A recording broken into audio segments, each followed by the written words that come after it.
Good morning, everybody. Good to see you. And I have to admit, this is a real throwback moment for me. Since my career is divided up between my Murray Hall phase and my Alumni Hall phase, I spent a lot of hours in this room. So anyway, this is, I guess, our second presentation of the year. The difference between this and the one we did in whatever was November is you will actually see more numbers. So we will be presenting numbers today. And I'll just give you a bit of foreshadowing. It's actually good news, really nice news. And then we will then do another one in May. The plan is to do one more in May after the trustees have approved all the budgets, and they do all of the budgets, and then they will also approve the tuition. And so we'll come back and just sort of wrap that up in that same, and pardon me? May 22nd, and we'll also cover MEIFM and auxiliaries and some other pieces that we won't cover today. Okay, I have to... Actually, Claire isn't going to speak today, so the slide is slightly wrong, but you'll see Claire next time. And because we actually have a sense of humor about our budget building process. Can you read it, or should I read it?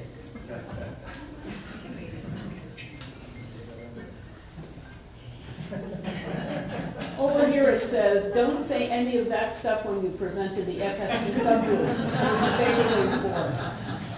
So we even have one more. Can everybody read that one? Okay, so here's the next one.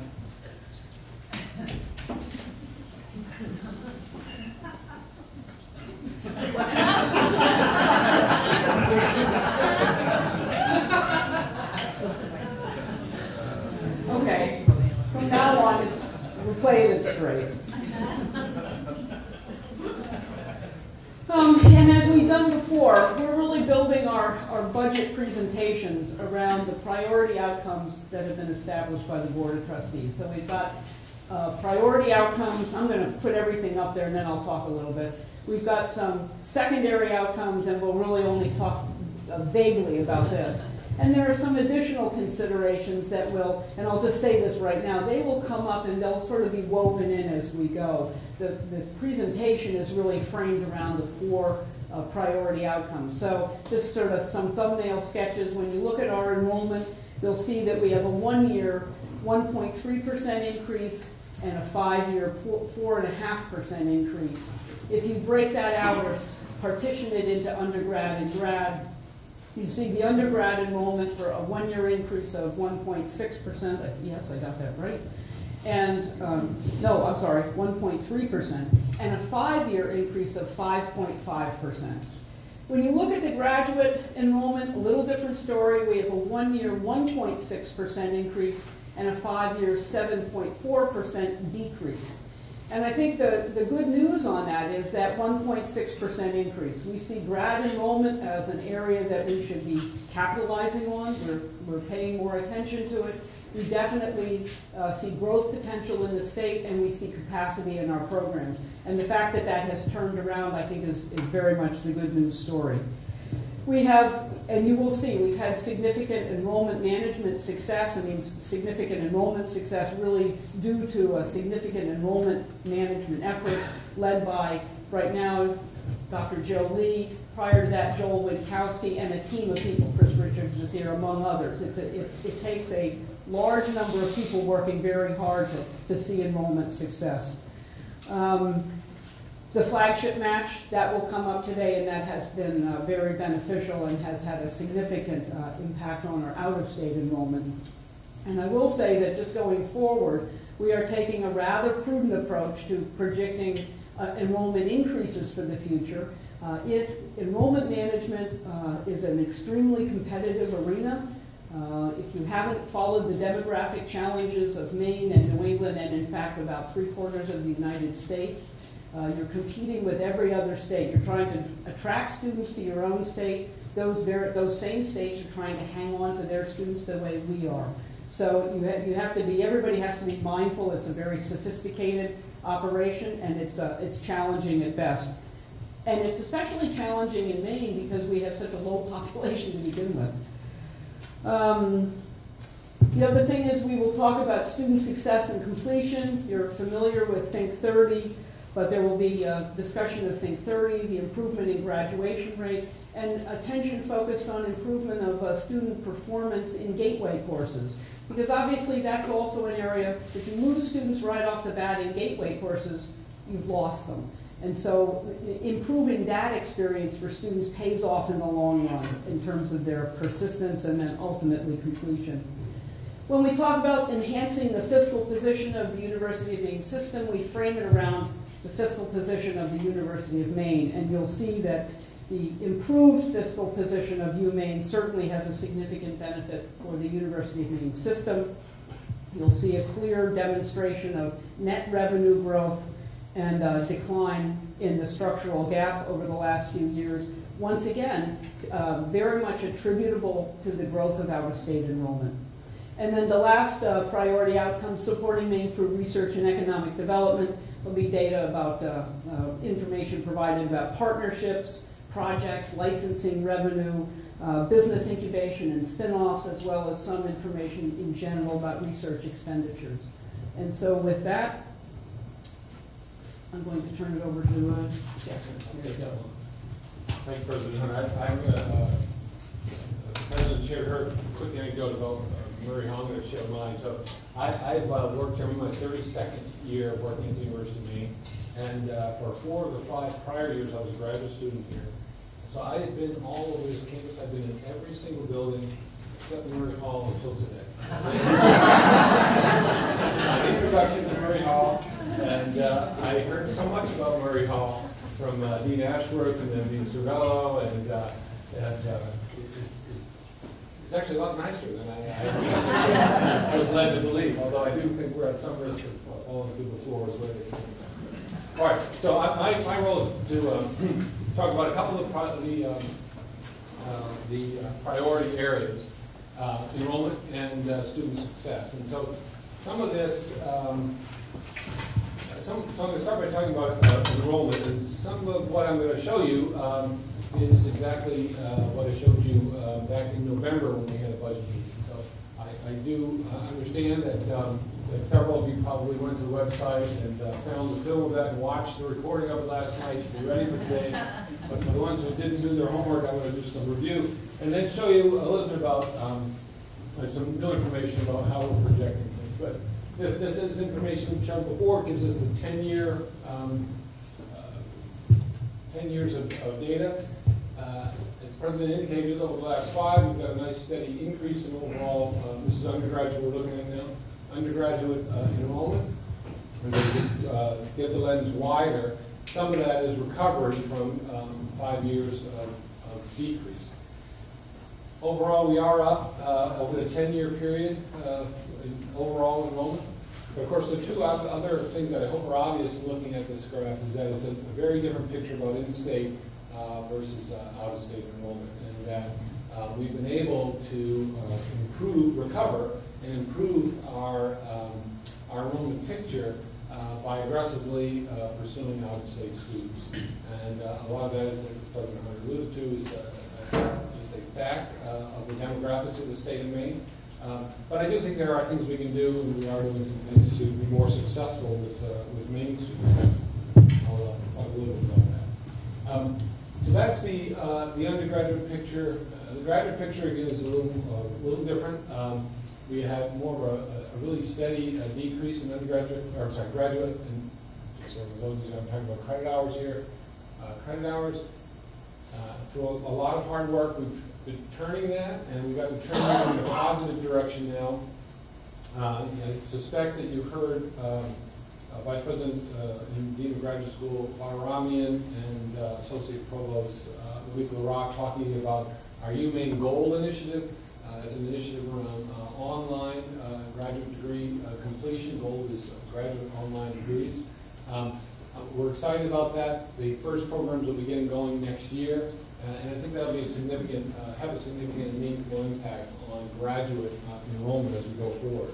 But for right now, again, it's a similar pattern where we have a drop, but unfortunately, this is also a 10-year picture as a pretty significant drop, which is the in-state drop is ameliorated somewhat by some greater success in out-of-state graduate students. This is, as the President alluded, a very competitive market. It's very competitive at the undergraduate, probably even a little more competitive at the graduate, and realize that, we come up with some secret idea to look at online programming, right? It's a very competitive market. But we do, what we've learned about it and the way we've gone about it, we do recognize there is potential right here in the state of Maine for growing graduate online students. And that what we learned is that there is an interest in, despite the fact that you could take a course from Phoenix or one in Colorado or SMU, most people are interested in looking at their state's, particularly flagship institution to pursue a graduate degree. So we really do feel there's market availability there. Okay, so this we didn't show you in November, but it's not very interesting. It's the same slide. It's the same data that we had at the undergrad and graduate. So our overall picture has us up. Overall student credit hours, graduate and undergraduate together, almost 2% over the last 10 years. Again, the same pattern that you see is a decrease in in-state and growth of out-of-state. This is a slide we've also shown you before, but again, it gets to President Hunter's point about the competitive market. The positive part of our story, this is overall, this is not first year, these blue bars, but overall enrollment of out-of-state undergraduate students at the university. This sphere is kind of our historical average. If we took this way back through the years, you'd be running around between 15 and 20% out-of-state students. So we've really bent that curve over the last 6 years or so, with really the strongest growth being in the last 2 to 4 years. Illustrated by this fall, the entering class was almost 50% out-of-state students. To be frank, that's about as large as we want to get in terms of percentage of out-of-state students. Our ballpark figure actually be about 45% out-of-state entering classes. But of course, it's an imprecise science. Interesting, if you look here, this moves us up to kind of the middle of the New England land grants. And we put up the New England land grants because these are really our competitors. And you could argue whether they really are our peers. In some ways, they're more our aspirational peers, but they are our competitors. Every year, we look at data in a different way from Office of Institutional Research. One is through surveying first-year students, and maybe you've seen the new student survey that comes out of the Office of Institutional Research. But one of the things I always look at is they ask students, where else were you accepted to and can seriously consider going, but chose to come to the University of Maine? And if I remember correctly, number 1 is UNH, number 2 is UVM, number 3 is UMass, and then I think it's USM and UNE, and then it's Rhode Island. So of the first 5 or 6 competitors from those data, 5 or 4 are other New England land grants. The other way we've looked at this is by looking at students who we accepted from out of state. They applied here, we accepted, they met our criteria. And then we go into, say it loudly, too. The clearinghouse. Thank you, the clearinghouse. I was going to say the market house. The clearinghouse, where there are data on where students went. We look at where they went, these students from out of state. And the students who applied from out of state to the University of Maine, and we accept and don't come here, 97% of them go out of state. It's not that they say, I'm going to go to college in Maine, I've got to choose amongst Maine institutions. But then we say, we break these universities, and they go to hundreds, literally, of different kinds of universities. But if you put them into categories, the largest category are other land grant, and they're actually the New England land grant universities. It's about a third, roughly, of the students who come from out of state apply here, that they've chosen one of the other New England land grants. In all likelihood, they're choosing the one in their home state. But they're our competitors, and we're engaged in a healthy struggle with them around bringing students in. Now these are data, we talked a little bit about our our actuals and our projections. So every year when we build a budget, we make assumptions about enrollment, and then reality happens. So this was the FY18 assumptions about budget. And so you can see, if we look at, this is undergrad and grad, we look at the undergrad, we slightly underestimated the how we bring in, and again, these are credit hours. We thought the number of credit hours produced would be, but we're pretty darn close. But fortunately, we were conservative in our predictions about out-of-state enrollment. We made conservative predictions, and we outperformed that. And that, of course, helped a great deal with our budget situation. So going forward, we again had to make assumptions about enrollment and how we will do. The assumption we've made about FY19, so this year, I don't think I have it on the slide here.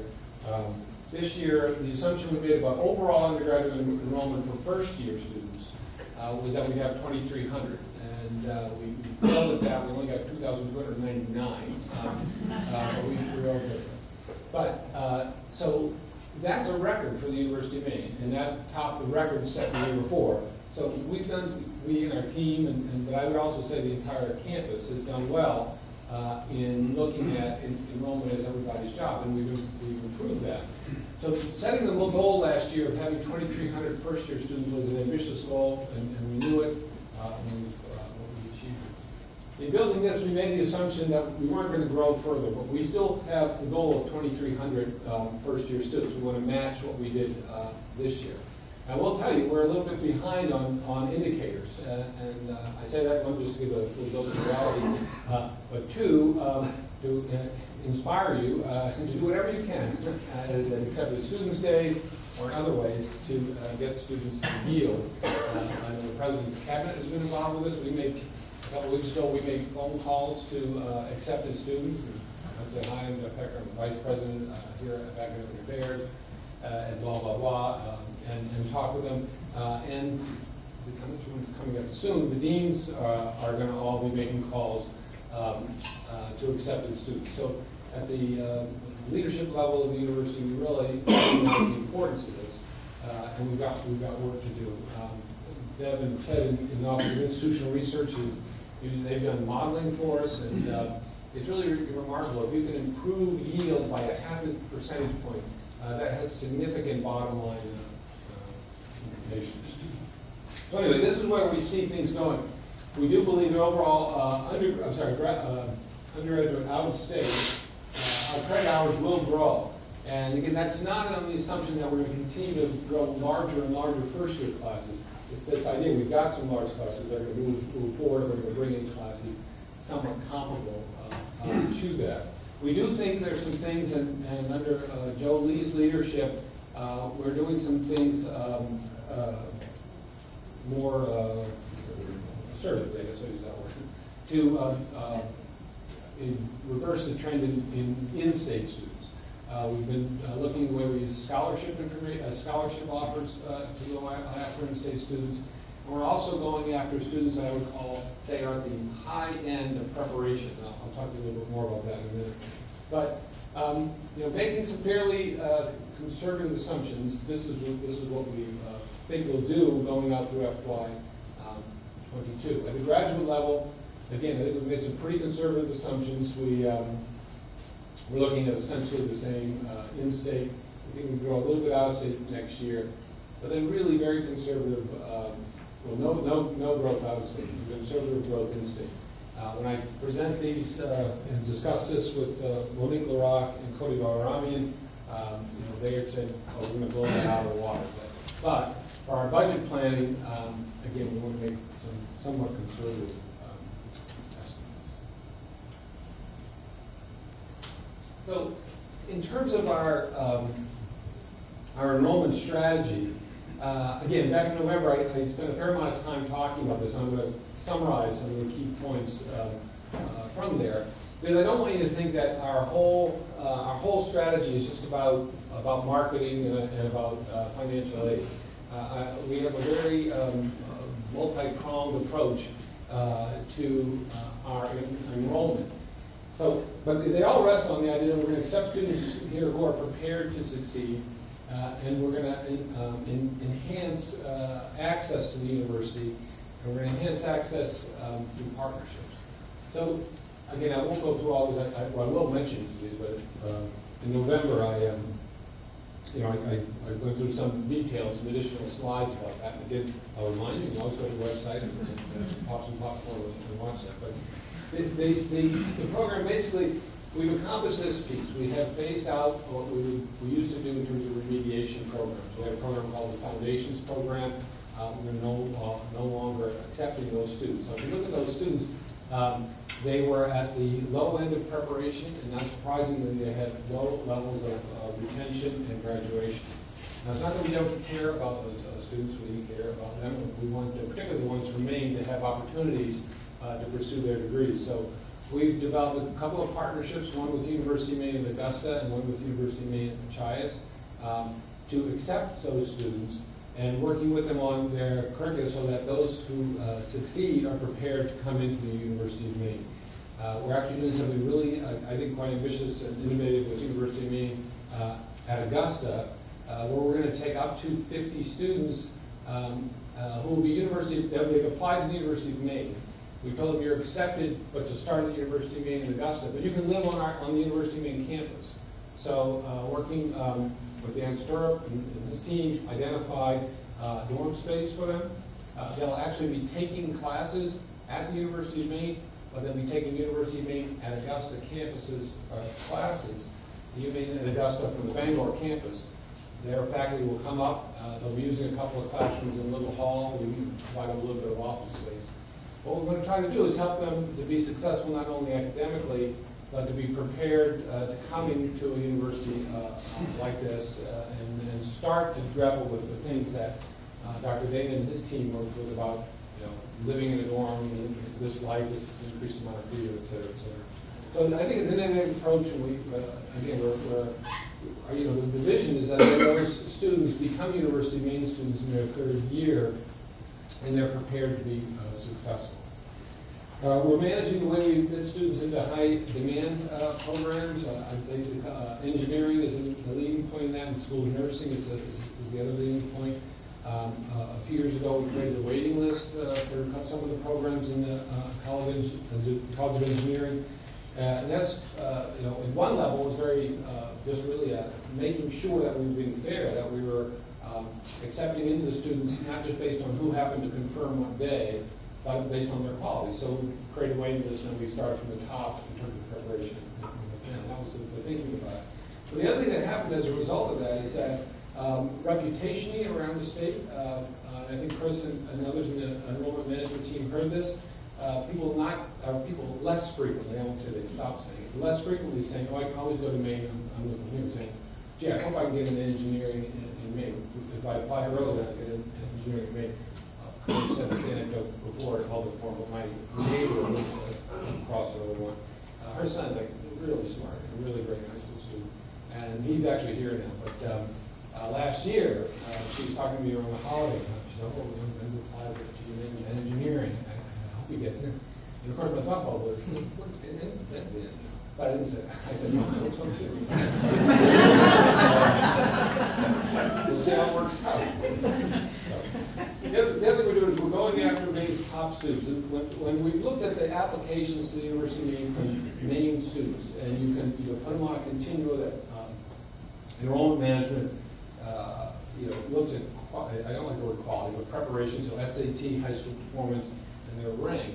If you look at like the top part of that continuum, the top 10%, historically we haven't done well in recruiting students. We get some, but they haven't done as well as I would like to, put it that way, in terms of recruiting those students. And I think it gives you more. We started the Maine Top Scholars Program last year with the goal of trying to get 20 of these students, and we went after them assertively with financial aid and other things that faculty have been involved in, agreeing to be mentors. And we got 38 of those students to come here. So we're excited about that. We're repeating that program. We're partnering with the folks who do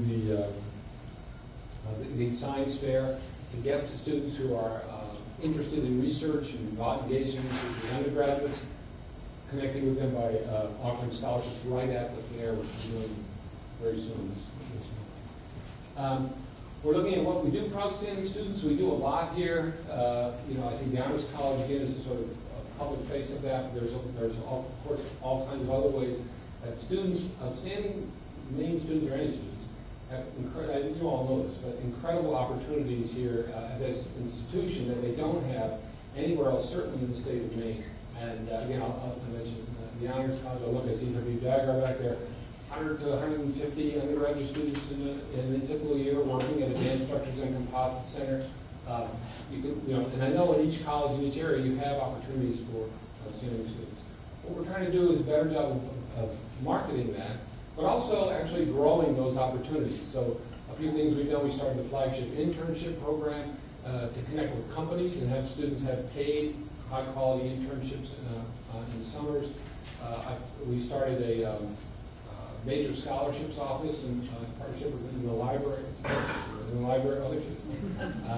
library, we have a person who's working with our students and our faculty to help our students to be more successful and competitive in going after very high-end national scholarships, like Truman scholarships or Marshall scholarships. So we want these things feed into each other. It's the more we have success at that ability, then we have students to succeed. And of course, the last thing is that we're working on improving student success. I talked about our competitors, and I'll show you some data in a second. Maybe I'll show you. That's the next board of trustee thing. But here's the data I was showing you. So, student success, is the euphemism. And basically, what it refers to is they stay in school and then they get a degree. That's the national policy. We're talking about student success. They're saying how many graduate in 4 years and 6 years. As you know, with I think 30 is the public face of our focus on getting students out in 4 years. There's of course a lot of other things that we're doing, and we're making progress. I don't have much data in this slide deck, but one I can show you other data that suggests that that initiative is succeeding. We've got a higher percentage of students coming into their second year with 30 or more credit hours than we did before we started the initiative, and that's going up. But I wanted to show this slide because it shows, here's where we are, and this is retention only for 1 year. So we're looking at the class that started fall 2015. It's 76%. This goes back to the class that started fall 2010 because we wanted to look at a 6-year graduation rate. And so, we have 36% of our students graduating in 4 years and 59. So you've heard Ryan Lowe and Bob Neely talking about our Hanover peer group that is going to identify other institutions that are like us with respect to student makeup and budget, et cetera. So we look at ourselves compared to the Hanover peers. We're in the ballpark, but we have work to do. Every one of these indicators. You know whether that's a statistically significant difference, but we want to be on the other side of that. But I think more importantly, I mean that's interesting. That's an interesting anecdote. This is what I'm more interested in. As I said to you earlier, these are the competitors. These are where students are saying, I want to go to university. I want to go. I should say land grant, but that's what they have in mind. I want to go to a research university that's big, that's got Division I sports, that has these things. I want to do it in New England. Well, they go to U.S. News and World Report or another one of these things, and they say, well, these institutions are all performing.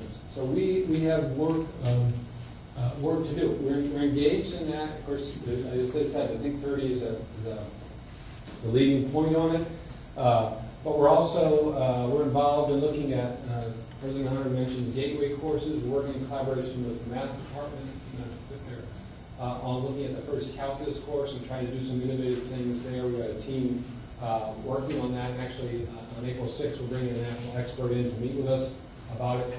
You'll get an announcement about that. So he's also going to give a public presentation about using technologies in smart ways to help students in these entry-level courses where they often stumble.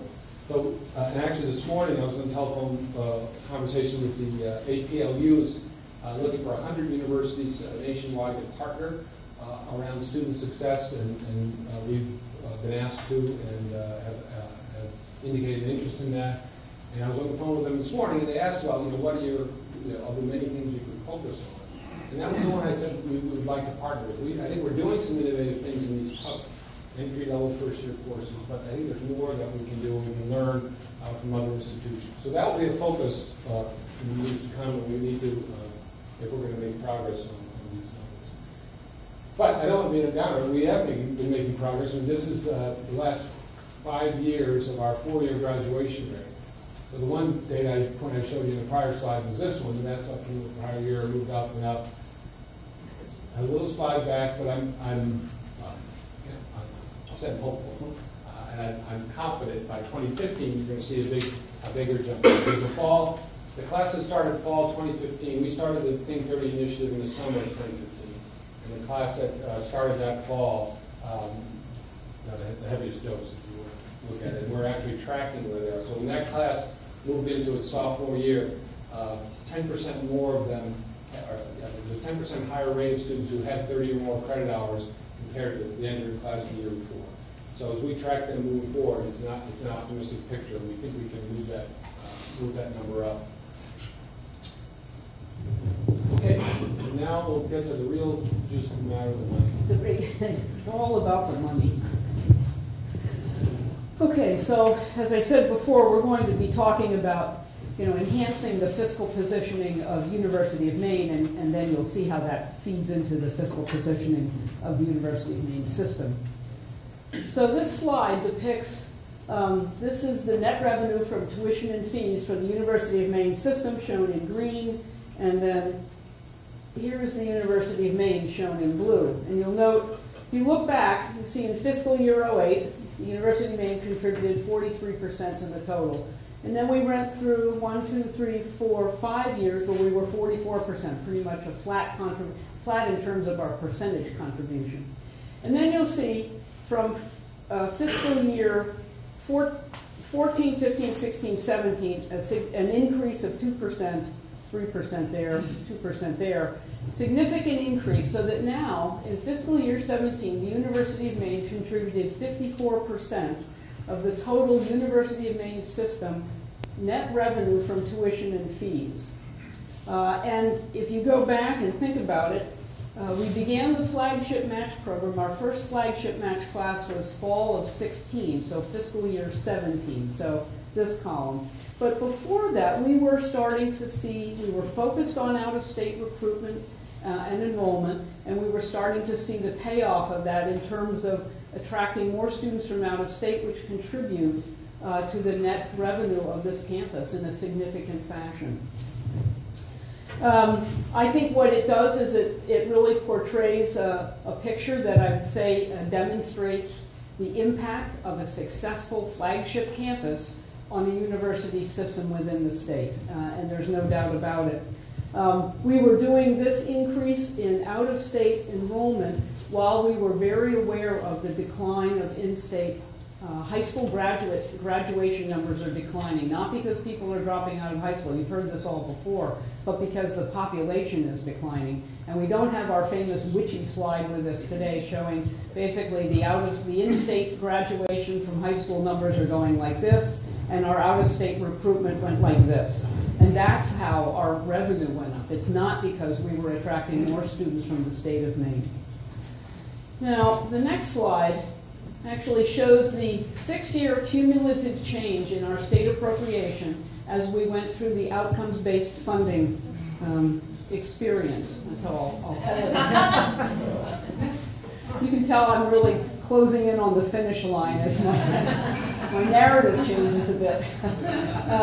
But you'll see over that 6-year period, and it was an incremental, a 5% increase in the amount of the appropriation that was being, in a sense, formalized by this every year. And so by the end of it, in fiscal year 19, so the year that we're presenting the budget for now is our last year within the outcomes-based funding model. And by the end of it, the University of Maine will have seen a $3.278 million reduction in the state appropriation. Interestingly enough, the other campus that saw a substantial change in their state appropriation is Machias. And there was no doubt about it. This was a mechanism that the University of Maine system developed in order to change the allocation of the state appropriation and put more money to other campuses. And the campuses that in a sense, resulted with the biggest increases, Augusta and USM. And I should point out that this is not, this shows the change in state appropriation. There's other money that went to some of the small campuses, and I'm not going into it. I couldn't give it to you off the top of my head, even if I tried, actually. But there are administrative savings that the system was using to help some of the smaller campuses. But I think what is worth knowing is that in spite of this, and in spite of, it's a couple % decline in our appropriation, the University of Maine saw, I want to make sure I get the number right, we saw a 15% increase in net revenue from tuition and fees between fiscal year 14 through 17. So once again, back to the out-of-state enrollment as being so significant. The one thing that won't talk about today is the new allocation model. It's really being led by Vice Chancellor for Finance and Administration, Ryan Lowe. Claire is on that team. They will come to campus and present the further developments in that model. And in fact, I exchanged emails with Ryan today saying that what the campus really wants to see next is a formula with numbers plugged in. The model is being designed not to actually de-appropriate from one campus and redistribute to another. So it is not intended to look the same as outcomes-based funding. But we're waiting to see the final version of it with numbers so we can sort of see where we are. Okay. Now this slide, you've seen this before, and we developed this slide in one of its precursor because we felt it was important really for the campus, for everybody on campus, to perhaps understand what I'd say the dynamic relationship between revenue and expense, and then even subdivide that further into non-discretionary, so not voluntary, and then strategic components of both revenue and expense. And I'll cover this as I sort of unpack it. And we presented this slide in November. So if you look at let's just look at revenue now, and we look at the non-discretionary components of revenue, we're talking about the per credit change. Okay, so we're looking at, and all of the numbers I'm presenting are incremental changes. This isn't the total amount of money in any one category. These are incremental changes from the year before. And so this shows the increase in net revenue from tuition. This is, oops, sorry. I did it. I did exactly what I said I wasn't going to do, which is, but I have to go back another one. Okay, here we are. Well, this will do. This is a 2.3% increase in in-state and out-of-state tuition, and this is also holding the Nebian Canadian rate as 160% of in-state. Okay, and so we will see a $3.471 million increase in revenue from tuition. Now, any time you raise tuition, you actually also have to adjust for an increase in the mandated waivers, so that's going to be a cost of $326,000, and we also increase the unpaid student accounts by $100,000. So these would be considered expense against revenue. The financial people would call it that. And along with that is an increase in the unified fee, and that will account for or contribute $400,000. And then the other big component of non-discretionary revenue is the state appropriation. And you can see that here we have another decline, and that is because this is the last year of outcomes-based funding, and so we will see another reduction or erosion of $394,000. But our non-discretionary incremental revenue will be $3 million. If you go over to the other side, this is the strategic component of revenue, and this is the component that is contributed to by increase in enrollment. So this is the per credit side is over here, per credit charge. This is the adjustment we make based on growing enrollment. And you can see that we are projecting an enrollment adjustment in tuition of $9.168 million. Against that, of course, to grow enrollment and to grow recruitment of students both in-state and out-of-state requires greater expenditure of financial aid. It requires that we put real money into scholarships. So the flagship match, need-based awards, Maine match, athletics, all of those things. And once again, here's a $5 million expense against revenue. but still showing us with a strategic incremental revenue of $4.126 million. Now, if you look at the expense side of the house, we have non-discretionary expense levers. Salary, wage, negotiated increases in, well, salary, wages, and benefits. That's $4 million. That's an expense. For some reason, we're saving a little money on facility insurance. I can't explain why, but we are. $6,576. Go figure. Yeah, ka-ching. But there's also an increase in our shared services, an incremental increase, so this will cost us $253,000 more. And then there is an established growth in our capital funding. It's 4% increase over the prior year, so that will cost another $231,000. Coming up with a total incremental non-discretionary expense of $4.6 million.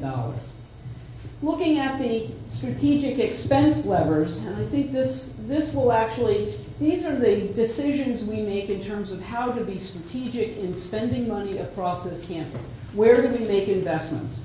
And this one actually shows up better on this slide, so let me go ahead here and make sure I've got everything that I want to say.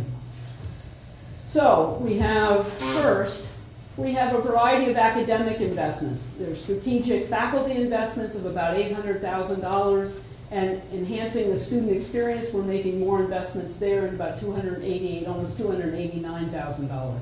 This will be explained in even more detail a couple slides from now, because I can kind of itemize here a little bit. But so leave that one there for now.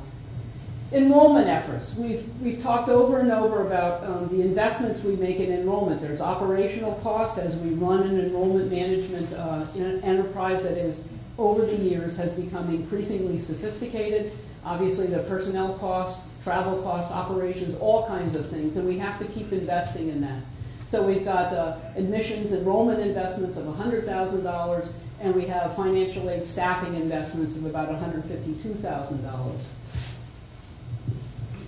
And then research and innovation and economic improvement for $320,000, and itemizing that, the return of indirects to PIs. We've talked about it for years. We honestly believed we should have been doing it. We couldn't do it for a number of years, but here we're making a return, an investment there of $125,000. Data systems, $70,000. Graduate student recruitment, we think we actually have to be more aggressive about recruiting graduate students. It may not be quite the same landscape as undergraduate recruitment, but it's still a recruiting effort, and you're still competing against other institutions. And if you're not willing to invest some resources to doing it, you just can't possibly be successful. And then we're putting another $100,000 into the portfolio of innovation and economic development. Oops, I'm sorry, wait, come back. Now, some other things. We're investing in student affairs. Athletics, Title IX. We made an investment there of $250,000. We were not in alignment with Title IX. That's a serious issue for the campus. It was very well received in athletics, but it's more than just, it's a good thing to do. It's the legal thing to do. It's the ethical thing to do. So we're doing it. The library, a shout out for Joyce in the library there, actually. Graduate student teaching assistant stipends, we're increasing there.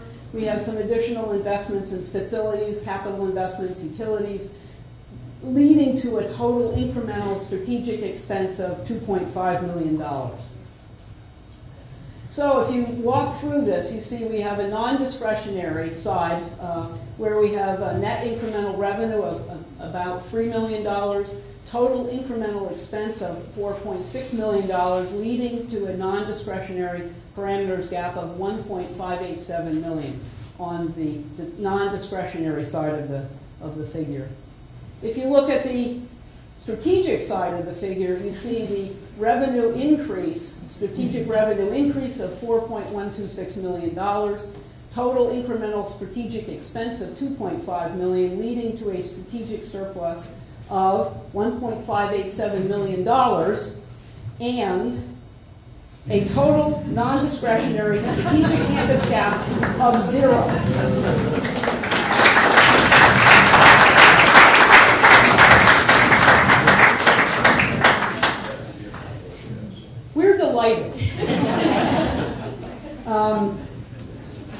of all, we say this is the result of the hard work of every single person on this campus. This is a village and a community effort, and the impact of the work of everybody contributed to getting to this point. The three of us who normally do the talking, so Claire isn't talking today, but the three of us have been building the budget at this university in one job or another, or in some of our cases, many jobs, but over a period of years, decades, and we have never had no gap. So we just sat there that day and went, yowza. So we decided it was worth taking a little look. Here is the net revenue and expense gap history, and you can see over a period of time it was a pretty substantial gap. We had to make some hard choices. You all know that. You worked with us. You actually didn't throw things at us as we explained what we wanted to do. And you can see over time how the gap was reduced. And it was reduced once again because we were able to grow our enrollment and grow our out-of-state enrollment by investing in out-of-state enrollment and recruitment efforts and investing in those students. And to me, it's the clear demonstration of you have to invest, you have to spend money in order to grow revenue. There's no two other ways about it. And so this last figure, we decided it was worth taking a high-level look at, looking at basically the gap and the reductions and the reallocations that were made in response to the gap, but also looking at the investments. And so the way this graph is set up, these blue bars are basically a mirror of the previous slide that you saw with the dimensions of the gap.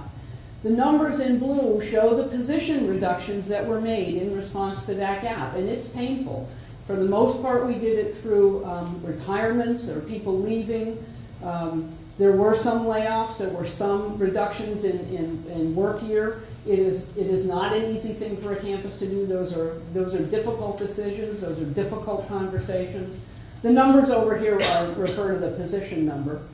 And so you can see that at the same time, though, the green up here, these are the investments we were making. And actually, you can sort of see what we were doing. We were reallocating more deeply than we needed to just to meet the gap, because at the same time we were making investments. And we were making investments in areas of growth and areas of need, areas where we had increased enrollment, areas where we had the ability to attract more students, and the only way we could do it was investing in those areas. And to me, that was the right thing to do. Not easy to do, but what has happened is over this time, you can see by those investments, we've actually been able to grow our enrollment and recruit more and more out-of-state students. And the other thing it shows is at the very top here, these are the investments that were made in financial aid. So over that period of time, we were still putting more money into financial aid to set the stage to be successful in recruiting more students. And this is at a period of time when, as you remember, the trustees kept our in-state tuition flat with no change. I mean, the tuition remained the same for in-state students for 6 years. And we still were making investments in financial aid because that positioned us to be more successful in our recruiting efforts. And I think that's the end of that section.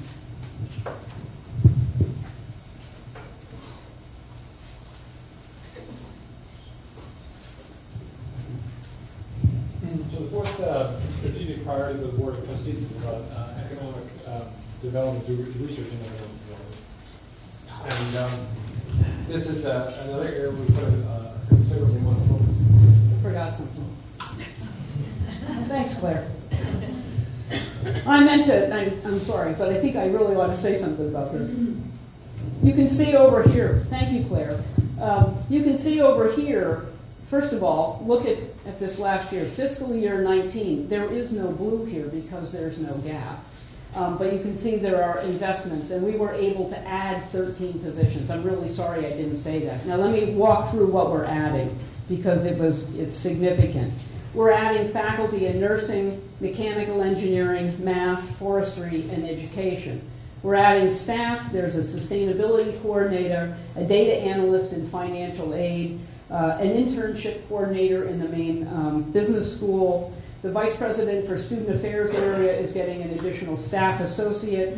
There's a manager of research information systems being added. And we're adding three hourly positions, 2 custodians, and 1 additional person in financial aid.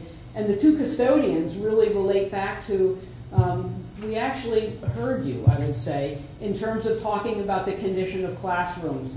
And so we're adding 2 more custodians to hopefully catch up and make sure that when everybody leaves at the end of the day, then those classrooms are turned over and they're gotten ready. So when people show up the next day to teach classes or to attend classes, the rooms are reset and are ready and clean and ready to go. And I meant to say that, so thank you. Thank you. Now I'll turn it over. Now we'll talk about research and economic development, another area of focus. Again, I'll run through a few things. I'm going to show you some data. I think most of you are aware we've been engaged in over the last year plus now, but in evaluating our strategic plan and looking at Blue Sky's strategic plan. We did a lot of work last spring, a year ago, and then this last fall we had some open forums and gathered additional information, and we've aggregated that now, and we actually have a first draft of a report which you'll get probably in about a month. To show what we accomplished under the years of the Blue Sky Strategic Plan. I'm just pulling out some pieces though because they relate to this economic development. So this 5-year period, not coincidentally, is a period where we're under our current strategic plan. So one measure of our impact on research and economic development, the economic development of the state is, are we working with more partners in the state? So the answer is yes. We've gone from 180 to almost 400 private sector partnerships on R&D projects. More projects, not only more partners, but a little over 300 to a little over 550. A number of projects that we've partnered with folks on. In terms of industry dollars coming into the university to support R&D activities, that's also grown from roughly $3.5 to nearly $5 million. And then the thing you all want is, okay, so we develop intellectual property, it moves out to market, it gets commercialized. The university does get some licensing revenue from that. I think Gord could explain all to you the long and tortured path from a researcher's idea, and I think you could too, from a researcher's idea to this licensing revenue. And it's challenging, and there's a delay, but once you start to have success begets success, and there's movement in a positive direction. So I'm going to show you one other bit of data, which is one step beyond the FY17. If you look at just this year, we're well over 400,000 in licensing revenue this year, and that has to do with a single project that moved to market that's moving to scale and bringing significant revenue to the university. A lot happening that we do in terms of helping with startup companies and partnerships with companies in the state. One way to look at that is to look at our incubators, the Center for Cooperative Aquaculture, our Marine Center, the Foster Center here on campus, the relatively new Union River Center in Ellsworth, and the Upstart Center for Entrepreneurship, which was formerly known as Target Center here in Orono. But right now, as I tell you, there are 25 companies that are housed in those incubation centers. Some of those are startups. Some of those are started up by University of Maine alums who got engaged in the work while they were here. Others are partnerships where people connected with our faculty, bring our faculty's expertise in to help them develop their businesses. Last year, 16-17, President Hunter asked me to lead an effort to look at how we're doing, basically, with respect to commercialization here at the university. That is, looking at our processes, at our structures, to see are we using best practices? Has our infrastructure grown in the way that our operations have grown? And so I worked with a team.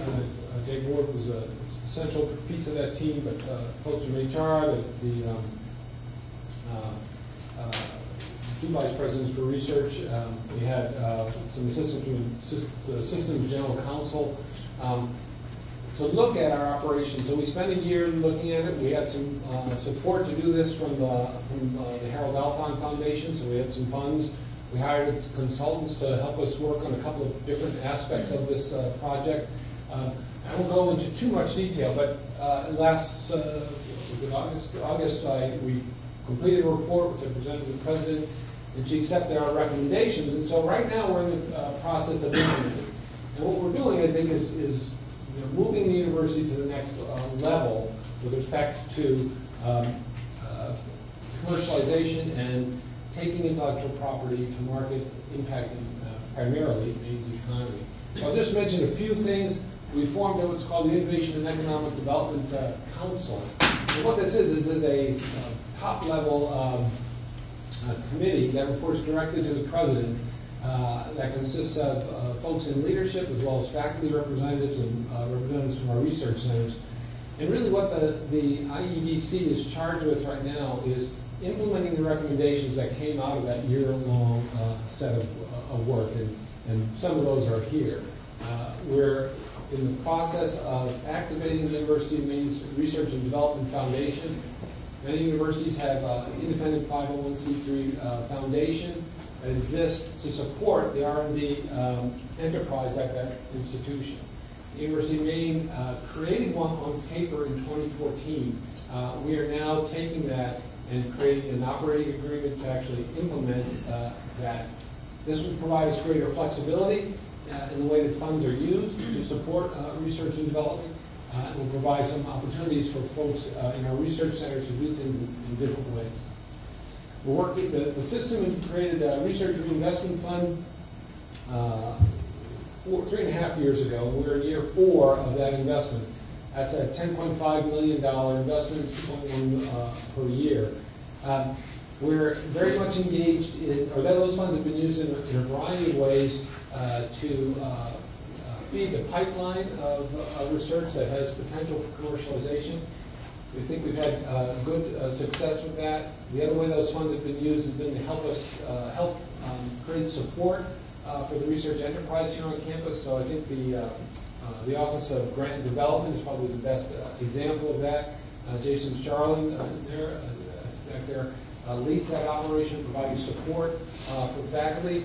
That office was created in FY 2015, and as of the end of FY 2017, that office had been involved with and supported faculty in bringing in just about $25 million in research funding. So we're providing the support for folks to go after more grants, to go after larger grants. One of the initiatives is to focus on larger scale grants. Vice President Bararamian has hired someone to work specifically on large grants and providing support for faculty in those areas. We're working on technology transformation. We're using some of the RF funds to do an accelerator program. The accelerator program is actually in the midst of it this semester.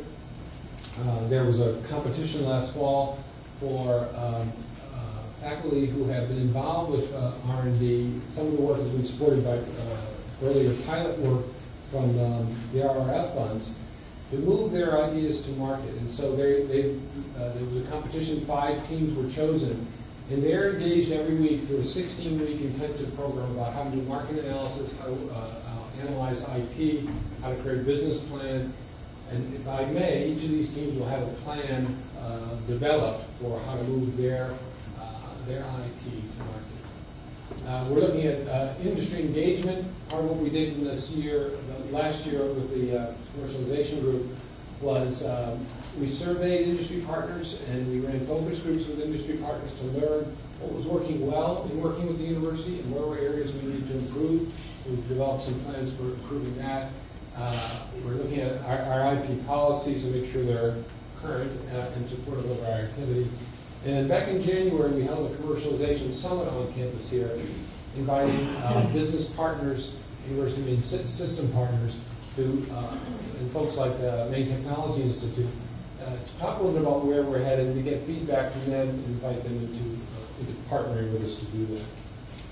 So this will continue to be a priority area for the university in the years to come. I thought I'd share a little bit with you about the R&D. One way to measure our research activity is looking at research expenditures and also external awards. So the PER, that's the NSF's way of measuring research expenditures. And you see this sawtooth.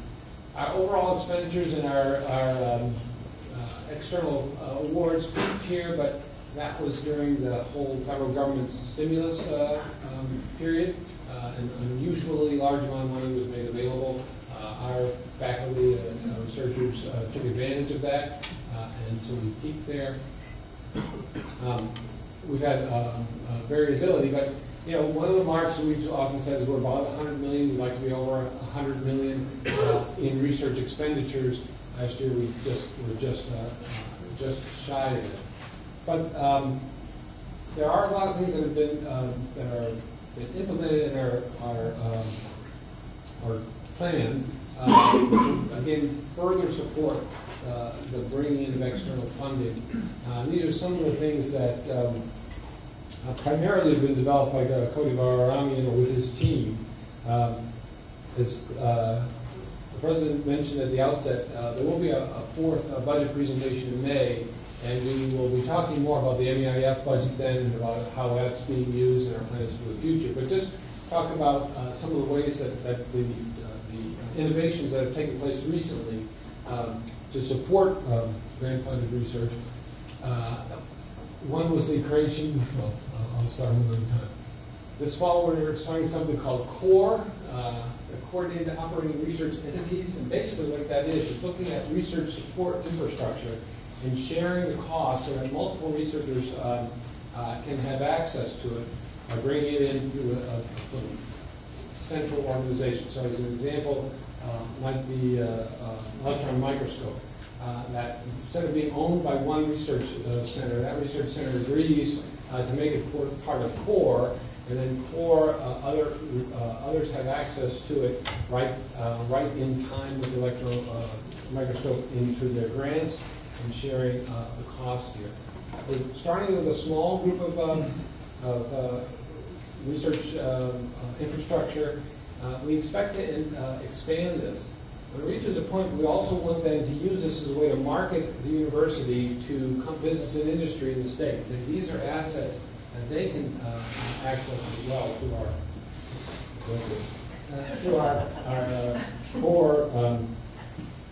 our core initiative.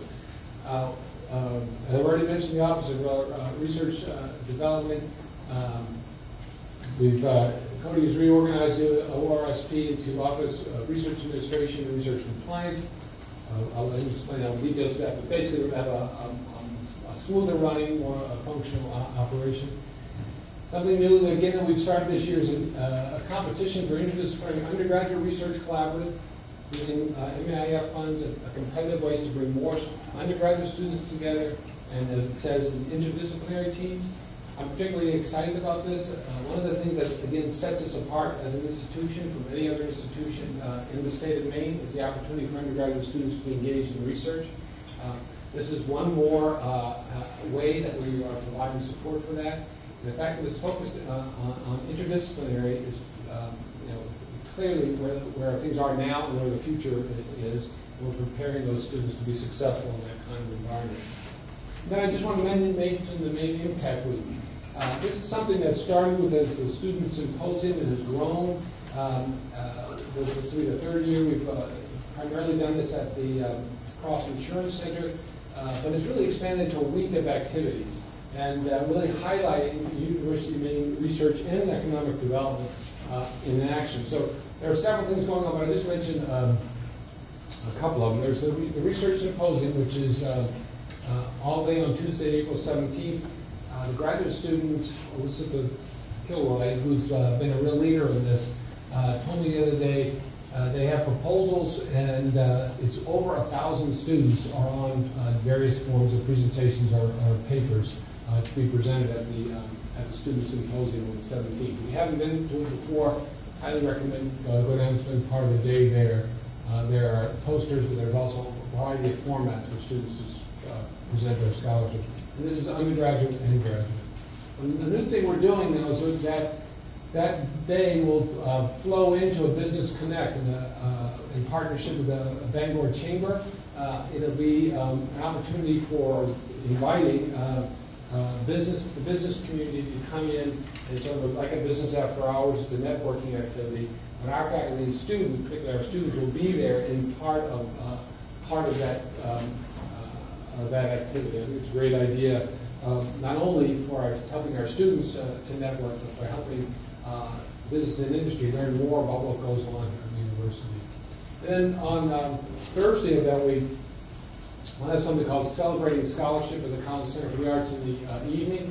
And that'll be really a celebration primarily of our faculty and the outstanding form of scholarship that they engage in.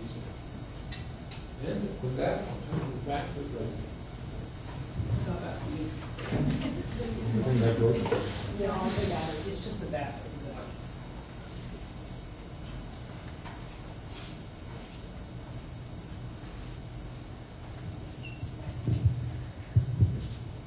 Okay, so this slide, the idea of this slide was to sort of recapitulate what we presented in sort of one visual by the end.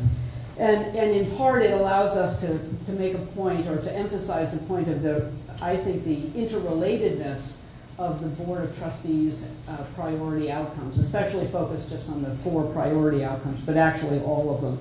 Now, we see increasing enrollment as so central to achieving any of the other outcomes that I would say that this is, in a sense, a keystone outcome, and everything else, priority or secondary, falls away from it really in a hierarchical sense. If you then think about increased enrollment, it certainly sets the stage for an enhanced fiscal position, and you can see that. We have zero gap and growing revenue. There's no doubt that the university is in a better shape fiscally. But that sets the stage then for us to make investments in faculty, students, and staff. And we can look at student success and opportunities. We could talk about research and economic development.